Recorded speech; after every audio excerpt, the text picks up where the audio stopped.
that a reader lives 1,000 lives. A person who does not read lives only one. The thing that keeps you from becoming a master or on that path of mastery are these words saying, oh, I know that already. It's like, oh, I know that already, something else. But the masters really get good at the basics and the fundamentals because that's everything. The question I would ask all the time was, how can I make this better? Because I was obsessed. And the key to reading comprehension is asking more questions. If you read a page in a book, get to the end and not get anything out of it, it's because you're not asking questions, because questions are the answer. That's all thinking is. When you really break down functionally what thought and thinking is, when you're in a corner thinking to yourself, you're asking questions and then you're answering them. Why must I use this? Because here's the thing. The biggest lie in the personal development industry is that knowledge is power.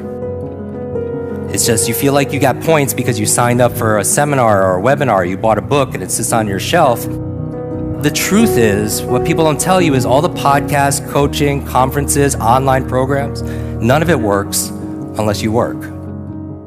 You could have a lot of information in your job because a lot of us, we're not paid necessarily for our muscle power, it's more our mind power. It's not our brute strength, but it's really this age, it's our brain strength. And knowledge is not only power, it's profit. And I don't mean financial profit, that's obvious, right? The faster you can learn, the faster you can earn in today's economy. But I mean all the treasures of your life, because when you can learn how to learn, you can apply that towards your relationships, towards your wellness, towards your career. The greatest advantage, competitive, sustainable advantage in a world full of fast change is our ability to be able to absorb, to be able to assimilate, to be able to apply new information. And that really comes down to really understanding how our mind works. And so I am obsessed with solving this riddle of how does my brain work so I can work my brain. I see this on social media a lot. They'll complain about being burnt out or they'll complain about being tired. And I don't think necessarily in every case that we're burnt out or tired because we're doing too much, but maybe we're doing too little of the things that really matter, that make us feel alive.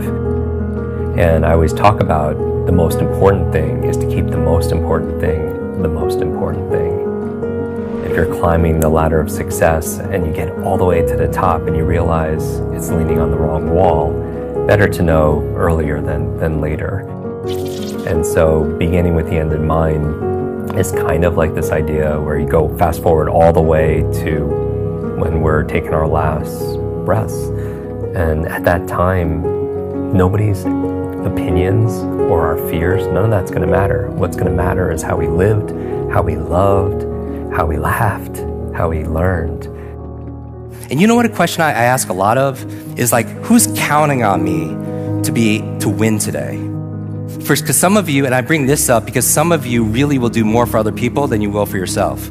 So knowing that about yourself, self-awareness is a superpower, then tap into that. You don't have to change it, tap into it. Who's counting on me to be at my best? And then you're more likely to do it. And you want to start with your why because reasons reap results. Reasons reap results. And even remembering people's names, if you don't have a reason to remember their name, you don't. This is the thing, you don't remember everyone's name, but you sure as heck don't forget everyone's name either. And I bet you the names you remember are people that you have some kind of intention. You're attracted to that person. They could be good for your business, right? There's some kind of motivation that's there. So find your motivation in your reading, because if you're not motivated, you're not gonna read very well. So everything could teach you something, and we know that the problems that we have in life are teachers also as well. Like I have had, we all have had serious issues in different areas of our life. You ask yourself, quite remember, questions are the answer. Where's the lesson in this? Right? Your greatest teacher is your last mistake. Right? That's the power of going out there and making mistakes. And here's the thing, a lot of people won't be willing to make mistakes, including trying to learn something brand new, like a speed reading, because they're fear of messing up and not being perfect at something, right? And they feel that they're not going to be successful. But in your life, whether it's your career, whether it's your health or relationship or anything, that if failure is not an option, then neither is success. That's what we're here to be able to do. That the ultimate quest in life really is to reach our fullest potential, to express that potential, to be able to share that potential with others. If you knew how truly powerful your mind was, you wouldn't say, think, or feel something you didn't want to be true. And that's not to say you have one negative thought and it ruins your life, any more than eating that donut every once in a while does. But it's the consistency. And I've reflected on this a lot, that when you're first born, we're a blank slate, right? There's nothing there until we have an experience, and we try to avoid the pain, and so we come up with these global general beliefs about things that protect us. And so what I would say for this is that's why I think practices of mindfulness they're so important, because it brings us in the moment. Know that our thoughts aren't who we are necessarily, but you've heard me say this when people come to me all the time at any event. I just gave a talk recently, and people say things like, Jim, I have a horrible memory, or I'm getting too old, or I'm not smart enough. And I always tell people, if you fight for your limitations, you get to keep them, right? And you have to be careful and mindful of these thoughts, and that's why I think journaling is an important tool. Meditation is an important tool, because it sensitizes you to this inner talk. Our focus is very much like a muscle.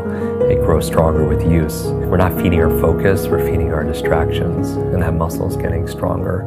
But the good news is we have control and we have responsibility.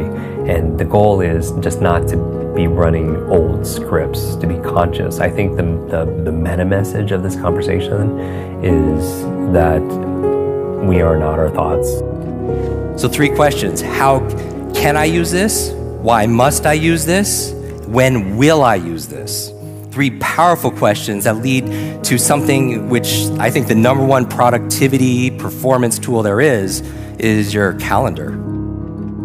Because a lot of you say you want to work out, or you want to meditate, or you want to do this self-care, and you know self-love and self-care is not selfish, and you know all this stuff, but how does your daily calendar reflect that? Because I can look at anyone's calendar and see like where they are in life because of what they prioritize. First things first.